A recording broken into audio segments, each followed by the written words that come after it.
Hey guys, this is Frozen Wish Studios here, and welcome to parts 9 and 10 of the Frozen Awards 2025 Best Movie Supporting Actress and Best Movie Supporting Actor.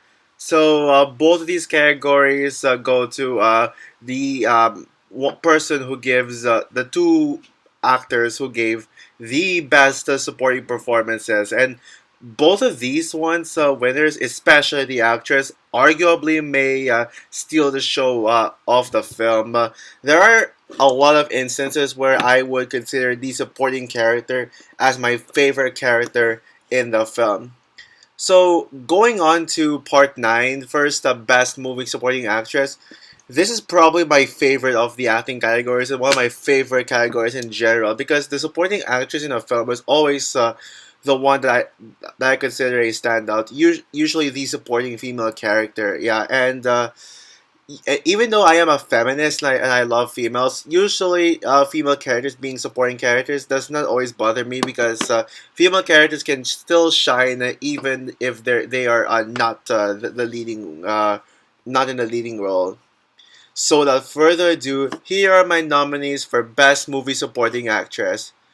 Ariana Grande, Wicked, Daphne Keane, Deadpool and Wolverine, Kiernan Shipka, Red One, Kristen Ritter, Sonic the Hedgehog 3, Margaret Qualley, The Substance, Zendaya, Dune Part 2, and the Frozen Award for Best Movie Supporting Actress goes to Ariana Grande, Wicked. Yeah, so I'll just straight up say this without hesitation. I think Ariana Grande gives the best movie performance of the year. Best performance of the year in general, I'm not sure if I would go that far. It's either her or one of the stars of Cobra Kai. But in terms of movies, I think Ariana Grande gives the best performance. Sure, Val from Inside 2 is my favorite movie character of the year, but I think Ariana Grande as Glinda for Wicked is just so perfect, and I just love everything about Glinda. And yeah, Glinda is in this film is easily my favorite Wicked character, and that's a huge change from the Broadway show because in the Broadway show, El Faba is my favorite character in the Wicked Broadway show. While I do think I still stand by saying that Idina Menzel is still the best Elpha, but even though I love Cynthia Erivo and she does come close, I think Idina Menzel still remains my Elphaba. I think I'm more comfortable calling her Elfie. I'll just call Elphaba Elfie. I'm more comfortable. But I think Ariana Grande is the vastly superior Glinda to Kristen Chenoweth. Even though I think Kristen Chenoweth is a fantastic Glinda. I mean, Ariana Grande just perfectly feels like this character. Like you don't actually see Ariana Grande in this role. You see Glinda, and yeah. Now I know a lot of people were all worried that Ariana Grande it's just gonna be another one of those singers who is just thrown into a film and cannot act, but she really had knocked it out with his acting with her acting skills because of how good she is. Like she really had you can tell she really had a blast portraying Glinda and just did it perfectly. Like she was able to capture Glinda's not only capture Glinda's personality but also like be a change to the character. She made the Glinda feel like an even better character than she already was. And of course, yeah, I mean Ariana Grande's singing voice. I mean, like, I mean, you mainly know Ariana Grande as this pop star with pop singers, but the fact that Ariana Grande has the ability to sing in like different kinds of tones, like especially in No One Mourns the Wicked. No Mourns the Wicked. I think to me, no one mourns the wicked. The film's opening song was when Ariana Grande gave her best performance. Even with teeny tiny facial expressions, she knocks it out of the park. Like for example, when the town were like celebrating the celebrating Elfie's death, and one guy was one when Ariana Grande was like singing her with her operatic voice, and then one guy interrupted No one mourns the wicked. Yeah, and then Glinda just gives that guy who just said no one mourns the wicked a stare with like a bit of a bleak, kind of mad face to it. That's perfect. Oh, and also let's not forget also when they were burning the statue, and then we see like Glinda walking around. Oh my god, her facial expression is just out of this world. I think I think No One Mourns the Wicked is a top five Wicked song for me. By the way, I think that song was where Ariana Grande shined the most with her acting, but of course her cheery person. I mean, she really gives it new life to Glinda. Her cheery personality and yeah, just and Glinda is certainly one of my crushes of the year. Let's get that out of the way. So yeah, it's a shame that she lost. Sure, I mean I am happy for Zoe Saldana's win. She was the best part of Amelia Perez, but not she's not enough for me to even nominate her for the Frozen Awards because all these actresses I nominated are better. I think Ariana Grande really should have won Best Supporting Actress, but she certainly wins my awards for Best Supporting Movie Supporting Actress.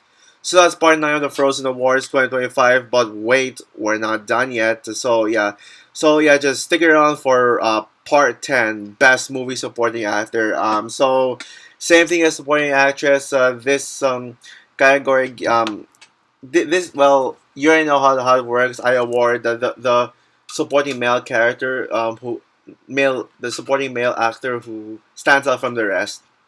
So without further ado, here are my nominees for Best Movie Supporting Actor: Austin Butler, Dune Part Two; Hugh Jackman, Deadpool and Wolverine; Jim Carrey, Sonic the Hedgehog 3; Jonathan Bailey, Wicked; Kieran Culkin, A Real Pain; Yura Borisov, Anora.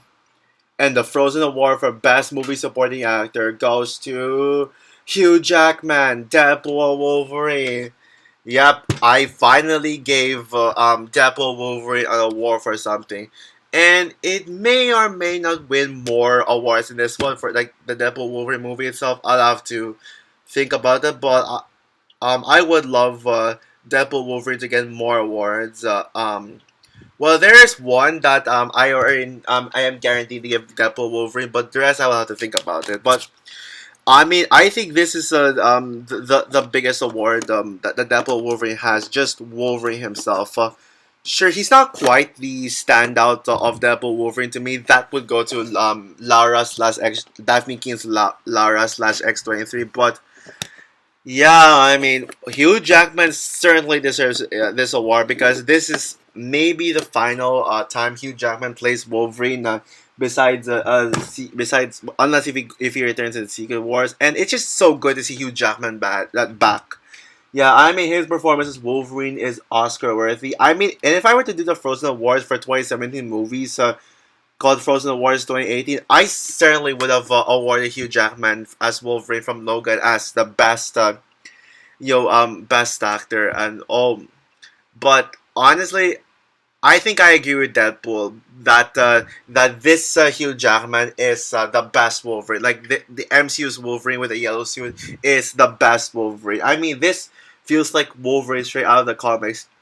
And by the way, for those of you people who criticize this film for disrespecting Logan's death and saying just for the fact that this movie brought back Wolverine, I'm sorry, but you just don't get it. And admit that you just don't understand the multiverse. I'm sorry, but sure. I mean, I get if you criticize if you're not a fan of Deadpool Wolverine story, if it doesn't work for you, if you think that the pacing doesn't work for you, fine. But I think us criticizing saying that this film disrespects Wolverine's death in Logan.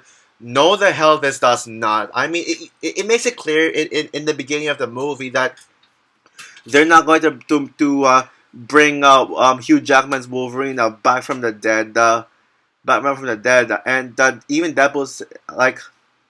Sure, I mean Deadpool did bring out Wolverine's corpse, but at least we still got to see his corpse.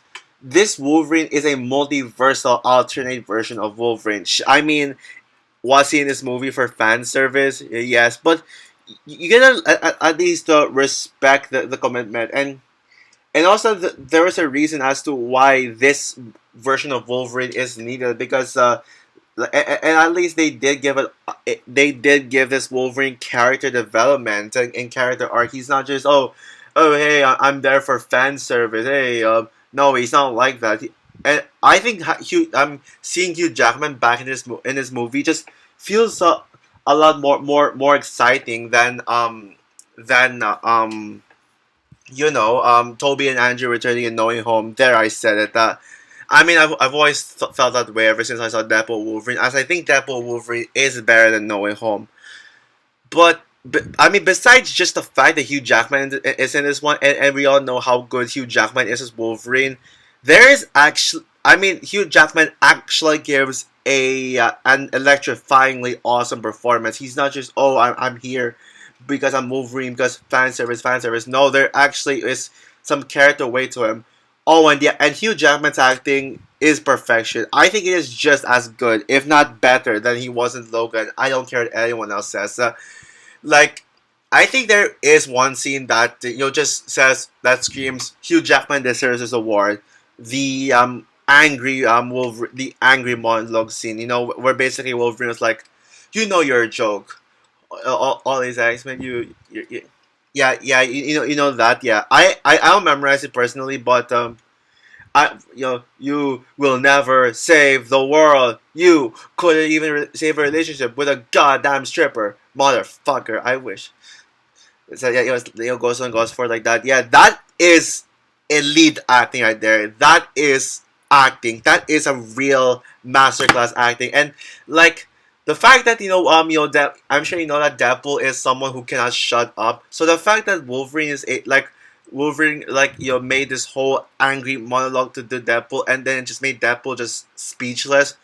I mean, it feels so believable. Like he's not trying to fake it, and yeah, I think Wolverine I think Hugh Jackman gives the best male performance of the year. So I guess both the supporting